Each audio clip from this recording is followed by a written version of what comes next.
Bonjour, let's have a look at a listening exercise. This listening exercise is specifically for the AQA French GCSE exam, and this is section B. Now, as part of the exam, this is a very short exercise where you are going to have 5 sentences repeated 3 times. You would have to write them down as accurately as possible. Now, listen very carefully. Have a pen and paper ready. J'adore ma demi-sœur. J'adore ma demi-sœur. J'adore ma demi-sœur. Okay, how well did you do? I'm going to write this sentence now and see whether it matches yours. Here we go. J'adore ma demi-sœur.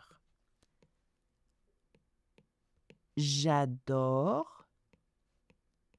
ma demi-sœur.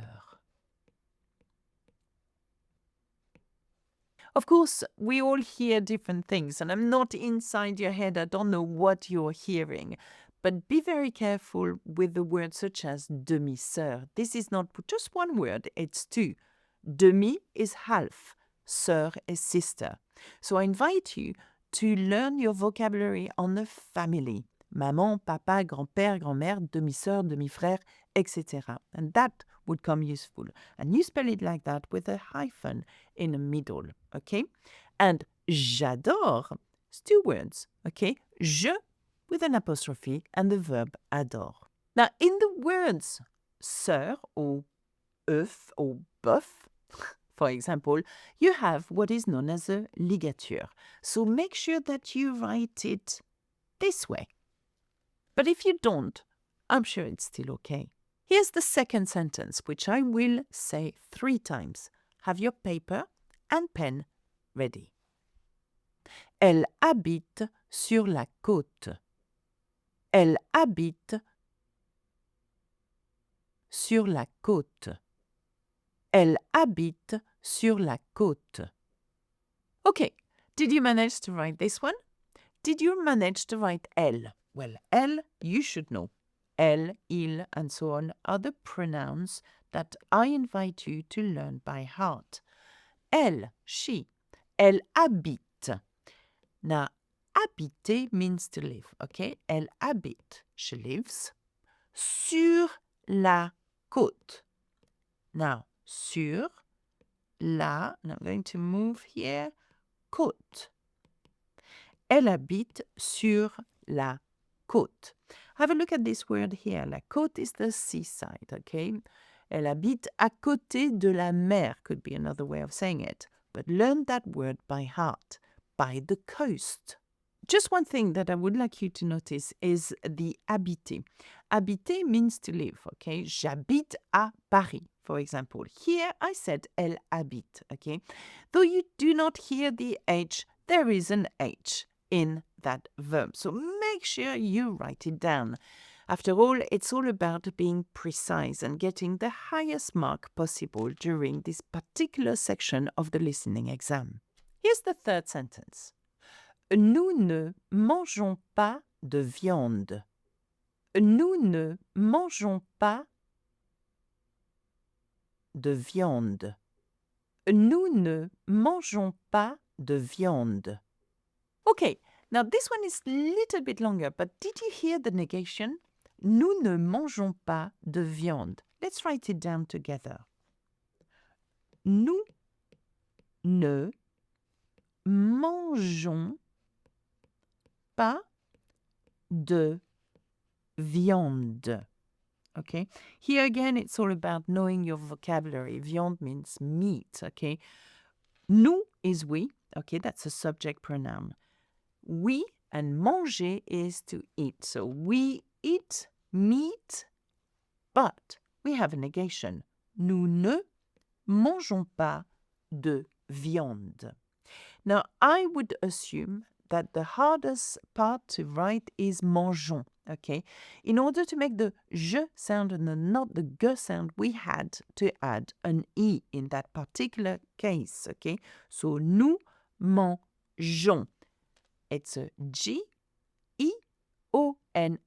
and not a G-O-N-S. So watch out for this particular verb, which is called manger, to eat. Now, please learn your subject pronouns by heart, especially the spelling. It's not hard. They are only je, tu, il, elle, on, nous, vous, il, elle.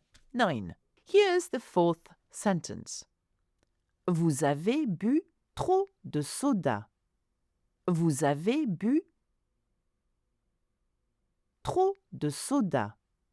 Vous avez bu trop de soda. Okay, how much of it did you understand? Vous avez bu trop de soda. Now, let's write it down now. Vous avez. No, it's not because I say avez that there is a Z. We call that a liaison. It's purely because vous has an S at the end, and we do the liaison. You should know that by heart. Learn the verb avoir in the present tense by heart. J'ai, tu as, il a, elle a, nous avons, vous avez, ils ont, elles ont. So, vous avez bu, and here we've got a passé composé. Bu is the past participle of the verb boire. Again, you need to know that. Vous avez bu trop de soda. Now, trop is known as an intensifier. Trop means too much, okay? Trop, we don't say. We say trop. So don't pronounce the P, but write it down. And soda is soda, okay? And the last sentence, j'irai à l'université l'année prochaine. J'irai à l'université l'année prochaine. J'irai à l'université l'année prochaine. Now, this last sentence is a little bit harder. Let's hear it again. J'irai à l'université l'année prochaine. Can you spell that? J'irai. Again, je stands for, I, and it's a subject pronoun. So I put it here. J'irai means that we have an apostrophe somewhere here, and then we've got the verb. And you need to know this. J'irai. I will go. And I'll tell you why we spell it like that in a minute. J'irai à l'université. Again, the preposition à, to the university. And we don't say l'université in one word, it's L apostrophe, okay? Understand the word université and that there is an article in front of it. In this case, it's a definite article, okay? Le. We say la for université, but le, la, ou les. In this case, I have to drop the A and put an apostrophe to replace that vowel because université starts with a vowel and we can't have two vowels next to each other. And the same with j'irai. J'irai à l'université l'année prochaine. Again, l'année, same concept. Prochaine. Now, the fact that I write l'année prochaine, which means next year, gives me the tense of that sentence. J'irai is to go in the future tense. Because it's in the future tense, we know that with je, the ending is AI and not AIS, which is the conditional ending. Okay, so this is where you're going to get your bonus points during the exam marking. Okay, the examiner is going to think, okay, this person is obviously written and read the whole sentence because l'année prochaine refers to a future tense. So therefore, the endings of that words of that particular verb should be correct. In that case, AI, because we're using je. If I have a piece of advice to give you would be that practice your listening skills, okay? And the way you can do that is listen to anything in French, okay? From a show, a TV series, to radio show, a podcast, or whatever. And nowadays you can even slow it down. So why don't you try to listening to something that you like listening to? For example, if you like watching makeup videos, watch a French YouTuber, a makeup artist, okay? Slow it down if necessary.